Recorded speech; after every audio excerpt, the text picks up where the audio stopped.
पहली समीकरण क्या थी देखो, वो ये रही, x घटा 3y बराबर 10, x घटा 3y बराबर 10, और दूसरी हमारी x घटा 7y बराबर है घटा के 30। ये नंबर 1 है, ये नंबर 2 है, तो छोटी लग रही है पहली। अब करते हैं इसको हल समीकरण 1 से। वो क्या है, x घटा 3y बराबर है 10, x का मान निकाल लो, 10 जमा के 3y हो गए। अब x के मान को समीकरण हमने 1 से निकाला है तो 2 में रख दो, 2 में रखने पर देखो लगा, तो 2 में 2 क्या है, 2 है हमारी ये रही, x घटा 7y बराबर है कितना, घटा के 30।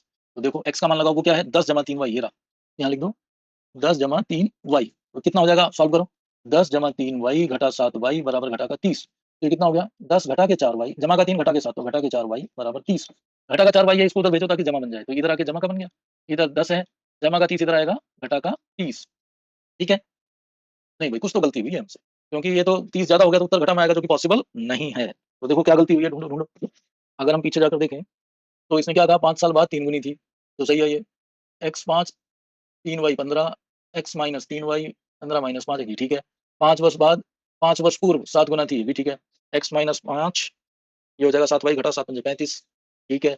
घटा के 7y घटा के 35, जमा के 5 घटा के 30, ये भी ठीक है।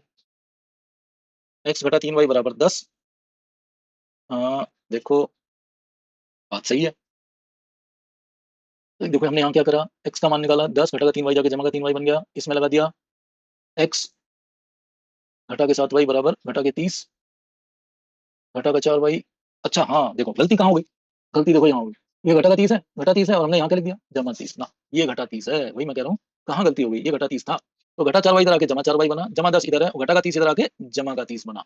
तो देखो 4y बराबर हो गया ये 40, तो यहाँ से y का मान निकल कर आ गया 40/4, और ये हो गया 10, तो y बराबर आ गया 10। अब क्या करेंगे, इस y के मान को, यानी कि y बराबर 10 को किसी भी समीकरण में लगा दो, समीकरण तो जो छोटी लगे, छोटी पहली समीकरण है, एक में रखने पर, तो देखो एक में रख दो तो क्या होगा, एक में रखते ही आपका मान आ गया, एक है हमारी ये रही, x घटा 3y बराबर 10, x घटा 3y बराबर 10, तो x घटा 3y का मान आ गया हमारा 10 बराबर 10, तो x घटा 3 दाम 30 बराबर 10, ठीक है।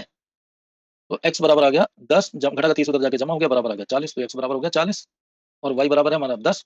अब x की हमारी जेकब की आयु, तो अब हम आंसर लिखेंगे, आता है जेकब की वर्तमान आयु, ध्यान दो, वर्तमान आयु, हमने देखो x क्या माना था, ये रहा, जेकब की वर्तमान आयु थी ये, तो अब हम यहाँ लिखेंगे जेकब की वर्तमान आयु बराबर है x यानी कि 40 वर्ष, और पुत्र की वर्तमान आयु बराबर है वो y है, यानी कि 10 वर्ष, और इस तरीके से ये हुआ हमारा आंसर।